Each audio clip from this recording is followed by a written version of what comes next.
Siguiendo con la explicación del impuesto sobre la renta a las personas físicas, el IRPF, vamos a tratar de la base imponible. De los componentes de la base imponible. Pero antes de empezar a hablar de ellos hay que recordar, o tengo que recordarles, algunas cosas que hicimos en la introducción y que ya no voy a volver a repetir.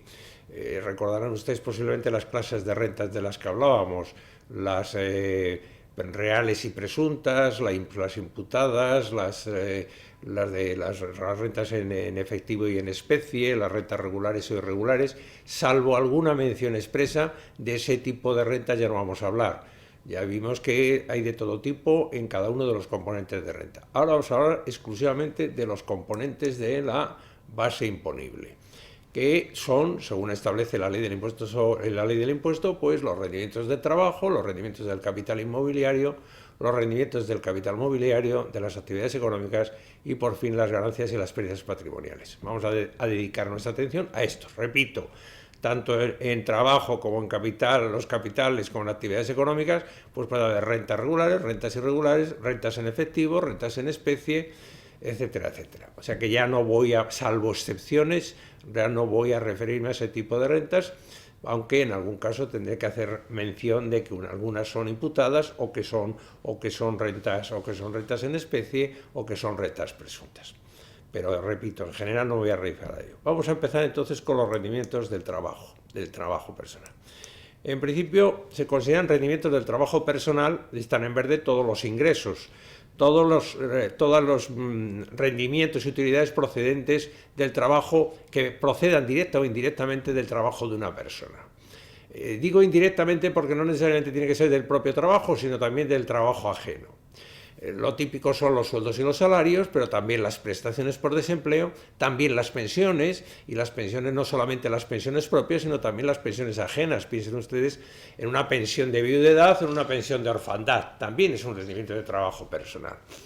Luego también se incluyen dentro del trabajo personal, esto ya porque lo dice la ley, determinado tipo de rendimientos que no se obtienen como consecuencia de una relación laboral entre quien realiza la actividad y quien se la satisface o a quien se presta, sino que la relación es diferente. Por ejemplo, en el caso de los derechos de autor, realmente nos estamos refiriendo a aquellas cantidades que se perciben como consecuencia de libros o de conferencias o de manuales o de algún tipo de actividad de este tipo. Se incluyeron como rendimiento del trabajo personal por una razón puramente digamos, de carácter práctico, porque es que si se metieran a todas estas personas como rendimiento de actividades económicas, se les obligaría a que cumplieran todos los deberes de carácter formal. Imagínense ustedes un profesor universitario que le dan conferencias y les pagan unas cantidades. No crean ustedes que grandes cantidades, ¿eh? Desgraciadamente los profesores catedráticos de universidad no somos como los jugadores de fútbol, ya quisiéramos. Entonces nos dan unas cosas modestas, moderadas. Bueno, pues seríamos profesionales, tendríamos que cumplir todas las obligaciones formales derivadas de esa condición. Al meterse como rendimientos del trabajo, ya no necesitan llevar todo ese tipo de obligaciones, de deberes de carácter formal que veremos un poco más adelante. Pero en todo caso siempre se dice que si el autor organiza por su propia cuenta los medios personales y que se organiza su trabajo, pues entonces ya no es rendimiento de trabajo, sino rendimiento de actividad económica. Y luego hay otro tipo de relaciones que están ahí metidas y que no son de carácter laboral, como parecen evidentes. Por ejemplo, son de carácter político. Todo lo que cobran los diputados, y puesto ahí, etcétera, porque están los senadores, los diputados autonómicos, los diputados del Parlamento Europeo, etcétera, etcétera, son también rendimientos del trabajo. Y los administradores de las sociedades. Los administradores sociales, los miembros de consejos de administración o las personas que realizan la administración en las sociedades también constituyen rendimiento de trabajo personal. Y por último, los derechos de imagen, que recordarán si vuelven a verlos, si lo recuerdan de la introducción al impuesto, que se trataba de uno de los supuestos de rentas imputadas, porque realmente esto se hace cuando los derechos de imagen están formalmente aplicados percibidos por una sociedad. Estos son los ingresos brutos del trabajo. Y aquí hay una serie de gastos, que son solamente los que aparecen ahí. Es decir, aquí hay una relación exhaustiva, no se admiten ningún otro gasto que no sean los que ahí están establecidos. Los gastos que pagan los trabajadores por la seguridad social, los gastos que pagan los funcionarios públicos en concepto de derechos pasivos, que viene a ser una cosa parecida para efectos de la jubilación futura, lo que se paga para los colegios de huérfanos, lo que se paga a sindicatos, asociaciones empresariales, colegios profesionales, siempre que sean de colegiación obligatoria, etcétera, etcétera, y las cantidades que se destinan a la defensa jurídica, con unos límites. Nada más, exclusivamente esos. Entonces, los ingresos brutos en verde menos los gastos en rojo dan como consecuencia, primero, unas reducciones. Por una parte están las reducciones correspondientes a los rendimientos irregulares, que no vamos a verla, y luego hay unas reducciones que están en función de la cuantía, de tal manera que son mayores cuanto menor es el rendimiento de trabajo y son menores cuando el rendimiento es más pequeño. Las reducciones son siempre sobre el neto entre los ingresos brutos y los gastos. Después de estas reducciones, entonces ya nos encontramos con el rendimiento neto del trabajo personal, que es lo que se te va a tomar en cuenta a los efectos de determinar la base imponible. Y los segundos rendimientos son los rendimientos de capital inmobiliario. Dentro de los rendimientos de capital inmobiliario, también es posible que lo recuerden, hay dos tipos de rendimientos. Por una parte, aquellos que provienen de la cesión, del uso de bienes inmuebles de toda naturaleza. No solamente de los arrendamientos, sino también, por ejemplo, de lo que se percibe por la cesión del derecho de superficie o por la cesión inter vivos del derecho de usufructo, etcétera, etcétera. Todos esos productos, el ingreso bruto se considera rendimiento del capital inmobiliario. Para que fuera rendimiento de actividad económica se necesitarían una serie de requisitos que normalmente no se dan, sobre todo cuando hay uno o dos inmuebles simplemente, y es la necesidad de que haya un local dedicado exclusivamente al arrendamiento y una persona dedicada exclusivamente también a la gestión de los arrendamientos. Si no, son rendimientos de capital mobiliario. Y aquí se admiten los gastos necesarios para la obtención de los ingresos. He puesto límites porque hay algunos límites. Los gastos que corresponden a los intereses de préstamos obtenidos para la obtención de los inmuebles, para la compra de los inmuebles, que los cuales se va a obtener el rendimiento, y los gastos de conservación y de reparación, nunca pueden dar lugar a un rendimiento negativo, sino que tienen como límite el producto bruto obtenido. Por eso he puesto ahí límites, porque no todos los gastos necesarios se toman en consideración, sino que hay algunos de ellos, como acabo de mencionar, los intereses, los gastos de conservación y de reparación, que tienen como límite el ingreso bruto, de tal manera que no puede dar nunca, por ese tipo de gastos, un rendimiento de carácter negativo. Luego están los inmuebles que no están cedidos o que están cedidos sin retribución. En primer lugar están los de uso propio, siempre que no sea la vivienda habitual. La vivienda habitual no se tiene en consideración, pero por ejemplo tienen una vivienda en la playa, para utilizarla, o uno de fin de semana, pues ese tipo de inmuebles se le toma una renta imputada que es en general el 2% del valor catastral. Digo que en general porque hay algunos casos específicos en que no es exactamente el 2% del valor catastral, sino un porcentaje sobre otra cifra determinada. Por ejemplo, cuando no hay valor catastral determinado, pues sobre el valor de adquisición. Y luego nos encontramos con una situación que es bastante frecuente, y es que determinado tipo de inmuebles que son propiedad de una persona, pues están cedidos a parientes. Las está ocupando una persona que es pariente suyo, un hijo, una madre, un padre, un primo, algún tipo de pariente. Ahí lo que dice la ley es que se tomará en consideración el rendimiento que se obtenga, en el caso de que fueran unos parientes tan descastados que le pidieran dinero a personas tan descastadas que pidieran dinero a sus parientes por ocupar los pisos que son de su propiedad, pero si no les piden nada, que es una situación muy frecuente, por lo menos se tomará el mismo rendimiento que se tiene para los inmuebles de uso propio. Por eso pongo ahí mínimo el 2% de valor catastral. De aquí ya no se descuenta ningún tipo de gastos, de tal manera que esto es el rendimiento ya. De tal manera que el rendimiento neto de arriba, de cesión menos gastos, más las imputaciones estas de los valores catastrales, pues nos da lugar al rendimiento neto. Pongo ahí viviendas y una señal en forma de porcentaje porque Este rendimiento neto, cuando se trata de viviendas obtenidas por viviendas cedidas en arrendamiento, tienen derecho a una deducción. Y no he puesto ahí la deducción porque varía en función de la edad del arrendatario. Puede llegar incluso hasta ser el 100% del rendimiento neto. Es decir, que como consecuencia de alquilar viviendas, resulta que el que las alquila, pues llega un momento en que tiene un tratamiento favorable. En principio, insisto, el rendimiento neto, lo que se obtenga de todas esas operaciones que hemos hecho rápidamente hasta ahora, pero cuando se trata de alquiler de viviendas, es la cantidad que sale. Teóricamente, el rendimiento neto se reduce en un determinado porcentaje si lo que se ha arrendado ha sido una vivienda.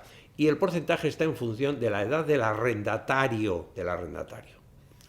Luego nos encontramos con los rendimientos del capital mobiliario. Los rendimientos del capital mobiliario son complejos porque hay muchos tipos. Fundamentalmente hay 4 tipos de rendimientos de capital mobiliario. En primer lugar están, y van juntos, los he puesto juntos por una razón que voy a decirles inmediatamente, los rendimientos procedentes de capitales propios. ¿Esto qué son? Pues los dividendos de acciones. Uno tiene acciones de una sociedad y tiene dividendos. Uno tiene participaciones en una sociedad de responsabilidad limitada y tiene beneficios. Esos son los rendimientos de los capitales propios. Siguen manteniendo la propiedad, la titularidad de esos capitales, aunque sea bajo la forma de acciones o de participaciones, y todo lo que obtenga procedente de ese tipo de activos, pues constituyen rendimientos de capitales propios. Y la cesión de capitales a terceros no son más que lo que conocemos normalmente como, por ejemplo, depósitos a plazo.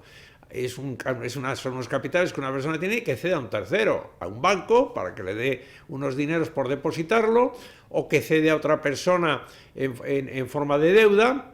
Por ejemplo, las obligaciones que emiten las sociedades no dejan de ser un préstamo que se concede, un préstamo que se pide a las personas, que las personas le conceden. Una obligación es un préstamo en el fondo, es un préstamo. Y lo mismo sucede con la deuda pública. Pues exactamente igual, la cesión de capitales. Estos son todos cesiones de capitales a terceros. Bien sea, y los rendimientos que se obtienen son rendimientos del capital mobiliario. Estos dos tipos de rendimientos, tienen una limitación en cuanto a los gastos deducibles. Solamente se admiten como gastos deducibles los gastos de administración y custodia. Piensen ustedes que normalmente las acciones la gente no las tiene en casa, además ya no existen ni siquiera físicamente. Antes es posible que hayan visto ustedes acciones antiguas que eran muy bonitas, tan bonitas son que muchas de ellas aparecen incluso puestas enmarcadas.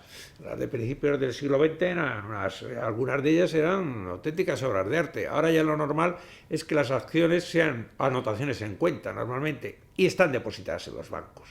Igual pasa con las obligaciones o con otro tipo de títulos que dan derecho a obtener un capital, pues también están depositados en los bancos. Solamente lo que el banco cobra por la administración es lo que se considera en gasto deducible. Advierto que es posible que alguno de ustedes tenga suficiente dinero como para que esté utilizando los servicios de bancos, de los llamados bancos personales, que tienen una gestión, la banca personal tiene una gestión pormenorizada, una gestión casi realizada a medida. Como consecuencia de eso también los cobros son a medida. Es como la diferencia entre irse a comprar un traje al Corte Inglés o irse a comprar un traje a un sastre, por ejemplo, al que le hace los trajes a Su Majestad el Rey. Bueno, el Corte Inglés le cobra a uno una cantidad estándar y el que te hace traje a medida te suele cobrar otra cantidad. Bueno, pues estas cantidades que se cobran por la gestión a medida de determinado tipo de patrimonios, eso no son gasto deducible, sino que solamente las cantidades estándar, no las cantidades que se pagan por la administración pormenorizada, individualizada, digamos, hecha a medida para un determinado tipo de personas. Esos no son gasto deducible, sino solo los generales de administración. Luego tenemos los seguros. Los seguros, tengo puesto aquí un porcentaje según casos y verán ustedes que está en color distinto de lo de administración, y es porque realmente no se trata de gastos deducibles, sino que en estos casos se toma como rendimiento y dependiendo del tipo de seguros un porcentaje o una determinada cantidad. Por ejemplo, en algunos casos lo que se toma es la diferencia entre las primas que una persona ha pagado y lo que percibe por el seguro. En otras ocasiones, cuando se trata de seguros de rentas vitalicias, lo que se toma es un porcentaje en función de la edad que tiene el que percibe la renta. Cuando son rentas temporales, también se toma un determinado tipo de porcentaje. Eso ya es el rendimiento neto. Por eso está puesto ahí de forma azul, es decir, no es que sea seguros brutos menos gastos, sino que de los seguros se toma una determinada cantidad. No tiene sentido que le cuente aquí qué tipo de porcentaje son, porque hay infinidad de tipos de seguros en el mercado, muchísimas operaciones de seguros. Bien, lo normal es que sean lo que se llaman seguros de vida para caso de vida. Una persona va pagando cantidades a una compañía de seguros y ha llegado un determinado momento, si sigue viviendo, y si no, sus herederos pues terminan percibiendo una cantidad a tanto alzado o una cantidad anual. Bien, en función de la edad, si es vitalicio o es temporal, pues tienen unos porcentajes y es a lo que me estoy refiriendo con ese tipo de cuadrito. Lo que se toma ahí entonces ya es esa cantidad, no se trata de, repito, de que los seguros son brutos y luego viene un porcentaje, sino que lo que se toma es el porcentaje como rendimiento. Y la última categoría, que es un cajón desastre, en el que se incluyen los rendimientos procedentes de la propiedad intelectual, de la propiedad industrial, del arrendamiento de bienes, de negocios, de cosas. Por ejemplo, imagínense ustedes, esto es lo que cobran, por ejemplo, los herederos de un autor. Derivan de la propiedad intelectual, pero no son por obras propias, sino son por obras ajenas, por obras que ha realizado un padre o un abuelo o un pariente que les ha dejado los derechos de autor. Eso se incluiría aquí. O los arrendamientos de negocios. Se entiende por arrendamiento de negocios cuando una persona ya arrienda no solamente el inmueble donde se encuentra, sino toda la actividad. Imagínense ustedes que la arriendan a una persona el bar completo o el restaurante completo, ya con mesas, con la cubertería, con la vajilla, con la cristalería, tal. Eso es lo que se llama arrendamiento de negocio. Bueno, pues también sería un rendimiento del capital mobiliario. Y aquí sí, aquí se admiten todos los gastos necesarios para la obtención de los ingresos. Por ejemplo, serían las amortizaciones, serían los gastos que tuvieran de servicios ajenos, todo tipo de gastos que tuvieran relación directa e inmediata con los rendimientos que hemos puesto, como hemos dicho, de propiedad intelectual, de propiedad industrial, de arrendamientos de bienes, derechos o cosas, o de negocios, pues todos los gastos necesarios serían en general admisibles. El resultado final, pues vuelve otra vez a ser el rendimiento neto. Insisto, en los primeros hay limitación de gastos, los dos primeros, limitación de gastos en los capitales propios y la cesión de capitales a terceros. En lo de los seguros no es exactamente gastos, sino que es un porcentaje en función del tipo de seguro que sea. Hay muchos, por eso no les voy a cansar a ustedes contándoselos. Si tienen curiosidad se van a la ley del impuesto, que seguro que con eso se les acaba el insomnio. Y por último están los últimos ingresos de capital mobiliario, que es un cajón desastre y que ahí sí que se admiten todo tipo de gastos necesarios. El resultado es el rendimiento neto. Otro tipo de rendimientos son los de las actividades económicas. Son aquellos que proceden de la conjunción de elementos de capital y del trabajo con la finalidad de producir bienes en el mercado. Es decir, la de los empresarios. Aquí aparecen no solamente los empresarios, sino también las actividades agrarias, las actividades pesqueras, las actividades profesionales.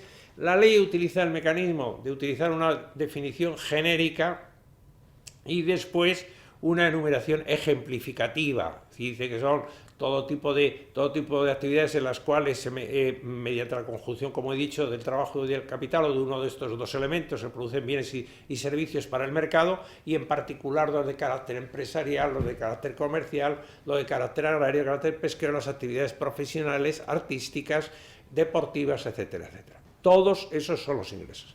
Aquí la peculiaridad de este tipo de rendimientos viene dado fundamentalmente porque la ley del impuesto sobre la renta, en general, como vamos a ver, para buena parte de ellos, no regula qué tipo de gastos se admiten, sino que depende de otro tipo de impuestos. Aquí hay que distinguir claramente la forma de calcular el beneficio. La primera fórmula de calcular el beneficio es la estimación directa normal. Aquí se utilizan las reglas del impuesto sobre sociedades. Ingresos brutos menos todos los gastos, que tienen para realizarlos. Amortizaciones, retribuciones de personal a trabajadores, retribuciones a servicios de terceros, todo lo que se pueden ustedes imaginar, servicios, etcétera, etcétera. Se utilizan la diferencia entre esos ingresos y esos gastos en lo que constituye, ya veremos con ciertos matices, el rendimiento neto. Luego está la estimación directa. Aquí luego hay una serie de reducciones.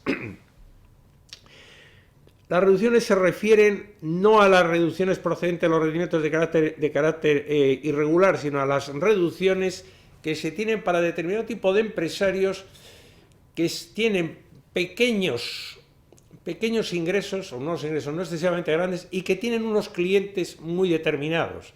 Por ejemplo, es la persona que realiza trabajos para el Corte Inglés y solamente le hace trabajos al Corte Inglés.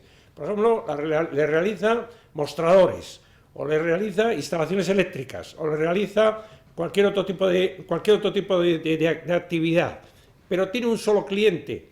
Pues bien, siempre que tengan una cantidad de ingresos no excesivamente alta y tengan un solo cliente, realmente se están comportando casi como un trabajador por cuenta ajena. Y entonces, como eso es casi como un trabajador por cuenta ajena, la ley les permite hacer unas reducciones parecidas a las que hemos visto antes en los rendimientos del trabajo personal. Luego nos encontramos con la estimación directa simplificada, que son para aquellos fundamentalmente profesionales que tienen volumen de operaciones, y empresarios también, no tienen volumen de operaciones especialmente alto, y entonces ahí se les permite que no tomen las reglas del impuesto sobre sociedades en su totalidad, porque sería complejo, y entonces les permiten para ese tipo de gastos unos porcentajes. El ejemplo más típico es el de las amortizaciones. En este tipo de actividades no demasiado grandes, pues en vez de andarse preocupando de realizar la amortización de todos los elementos que tienen, que resulta una cierta complejidad, pues toman una cantidad a tanto alzado que está establecida en el reglamento del impuesto. Entonces, en parte se siguen las reglas del impuesto sobre sociedades, normalmente los grandes gastos, los gastos de personal, los gastos de arrendamientos, los gastos de servicios a terceros, pero luego hay otro tipo de gastos, como son fundamentalmente, no exclusivamente, los de amortización, pues que eso se calcula de una forma simplificada, por un tanto alzado. También tipo de gastos que son de difícil justificación. Por eso digo que se siguen las reglas del impuesto sobre sociedades en parte. Y luego ya están los pequeños empresarios, los pequeños agricultores, o los pequeños profesionales. Los profesionales no, para eso no se les aplica.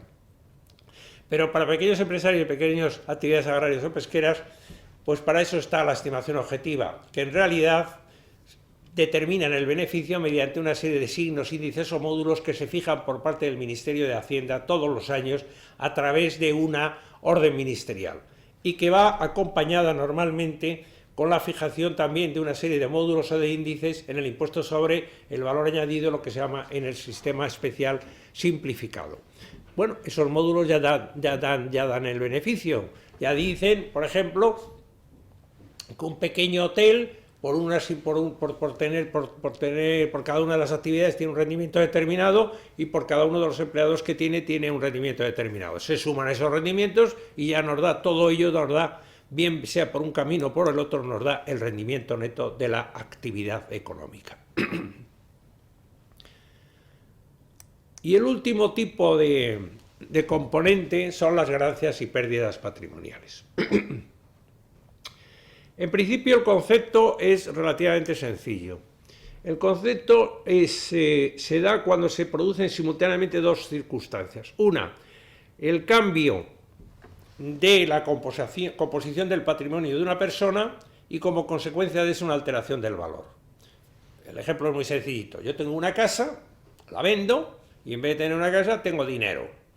La casa estaba valorada en 100 y ahora me han dado 1000. ya ha producido las dos circunstancias. He cambiado la composición del patrimonio, donde antes había una casa, ahora tengo dinero, y donde antes tenía 100, ahora tengo 1000. Se ha producido una diferencia de valoración. Así que, por lo tanto, nos encontramos con que entonces se dan las dos circunstancias, la diferencia entre una cosa y otra, pues será la ganancia o la pérdida patrimonial. No todas las ganancias y pérdidas patrimoniales se toman en consideración, y hay por una serie de excepciones. La ley es excesivamente compleja, yo solamente voy a hacer unas pequeñas referencias. Distingue entre los casos en que no hay alteración patrimonial, en los casos en que sí que hay alteración patrimonial, pero no existe ganancia o pérdida patrimonial, en los supuestos en que se admiten las ganancias pero no se admiten las pérdidas, y otros supuestos en los cuales son auténticas y verdaderas exenciones. Voy a poner algún ejemplo de todo eso, no voy a referir a todo porque entonces nos volveríamos absolutamente locos. Por ejemplo, no se produce alteración del patrimonio cuando se disuelve una sociedad de gananciales o cuando se disuelve una comunidad de bienes. Ahí no hay alteración patrimonial. Dos personas tienen una casa y deciden disolver la comunidad, a uno le dan la casa, a otro se da dinero, no hay alteración patrimonial. Un matrimonio está casado en gananciales, se divorcia, se reparten los bienes, no hay alteración patrimonial. En otros casos sí que hay alteración, no se entiende que existe ganancia o pérdida patrimonial. El ejemplo más típico es lo que se llamaba en tiempos con un cierto humor negro la plusvalía del muerto. Cuando una persona fallece deja una serie de bienes que tuvieron un coste en su momento y que ahora tienen un valor diferente. Bien, esa diferencia que sería, si fuera positiva una ganancia o negativa una pérdida, no se tiene en cuenta. Es decir, hay alteración patrimonial, pero a efectos fiscales no existe ni ganancia ni pérdida patrimonial. El ejemplo típico, como ya les digo, es el fallecimiento de una persona por los bienes que deja. No existe pérdida. En algunos otros supuestos sí que puede haber beneficio, pero nunca puede haber pérdidas. Un caso muy típico es el supuesto en el que se donan bienes en vida a una persona. Los actos gratuitos en vida. Ahí se puede producir un beneficio. Si una persona dona una casa que costó 100 y cuando la transmite vale 1000, se produce un beneficio para el que dona. Y esa ganancia está sometida a tributación. Pero puede suceder al revés. Resulta que se la compró al principio del boom inmobiliario y la vende ahora que ya no estamos en el boom inmobiliario y está perdiendo. Esa pérdida no se toma en cuenta. Hay otros casos, pero ese es el típico caso. Y en las exenciones voy a citar solo una que es relativamente reciente y que es peculiar y además se da con cierta frecuencia. Y es la plusvalía que se pone de manifiesto por la transmisión de la vivienda habitual de una persona que tiene más de 65 años. Entonces, en ese caso se pone de manifiesto una plusvalía y la ley la declara exenta. Dice que puede haber una persona que ha comprado una casa en 100, tiene más de 65 años, vende su vivienda porque quiere trasladarse a vivir a otro sitio y esa, aunque no lo dedique a comprar otra nueva vivienda, está exenta de tributación. Para la determinación de los beneficios, la ganancia o la pérdida patrimonial, la regla general está constituida por la diferencia entre lo que costó el bien o el valor por el que se adquirió y los costes inherentes, restado los costes inherentes, comparándolo con el valor que tiene actualmente más los costes inherentes. La diferencia entonces entre el coste inicial y lo que venía acompañado, por ejemplo, los impuestos que se pagaron en la adquisición, diferenciándolo con el valor que tiene actualmente menos los impuestos que tiene que pagar, por ejemplo, pues eso sería la regla general. La diferencia, si es positiva, es una ganancia y si es negativa, es una pérdida. Y luego hay una multitud de supuestos especiales que no tiene sentido aquí que se los cuente. Pues en el caso de transmisión de sociedad de acciones cotizadas en bolsa, de sociedad de acciones o participaciones cotizadas que no cotizan en bolsa, cesiones de derechos reales de usufructo, de uso, etcétera, etcétera. Hay muchas reglas especiales para determinar cómo se calcula el beneficio o la pérdida patrimonial. Y todo eso conduce a la ganancia o la pérdida patrimonial neta. Y ya por último, voy a decir unas palabras sobre la clase de integración de rentas, que en realidad es repetir una cosa que ya dijimos al inicio en el programa inicial del impuesto sobre la renta de las personas físicas. La ley distingue dos tipos de rentas, las rentas generales y las rentas del ahorro. Las generales son las que no son del ahorro. Primero se definen las que son del ahorro y luego son las generales. Las del ahorro son los rendimientos procedentes de los tres tipos primeros de rentas de capital mobiliario que hemos visto: rendimientos de capitales propios, rendimientos de capitales ajenos y rendimientos de seguros, y las ganancias y pérdidas patrimoniales generadas en periodo superior al año. Todo lo demás, todos los rendimientos que hemos visto de trabajo, de capital inmobiliario, de actividades económicas y las ganancias y pérdidas patrimoniales de un año constituyen la base imponible general.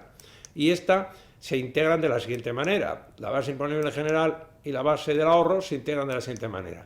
Por una parte está la general. Los rendimientos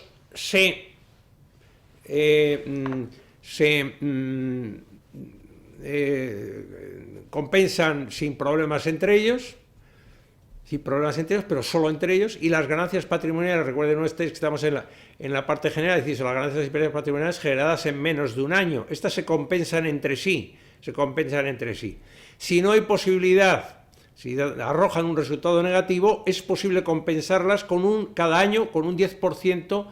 Un 10% de esa pérdida o ganancia es posible compensarla con rendimientos, pero solo un 10%, sin que se puedan acumularse más. Y luego las rentas del ahorro, por una parte están las del capital mobiliario, que se compensan entre sí sin problemas, y luego las ganancias y pérdidas patrimoniales, que se compensan también sin problemas. Si existen pérdidas, estas hay que llevarlas ya al año siguiente. O sea, distingan ustedes las ganancias y pérdidas patrimoniales de menores de un año, en cuyo caso, si hay pérdidas, el 10% se imputa a los rendimientos en ese año y el resto se va para años sucesivos, y si las ganancias y pérdidas se producen en periodo de generación superior al año, las pérdidas no se compensan en ese año con nada, sino que hay que esperarse años siguientes a que se produzcan ganancias y pérdidas patrimoniales también superiores, generadas a lo largo de más de un año.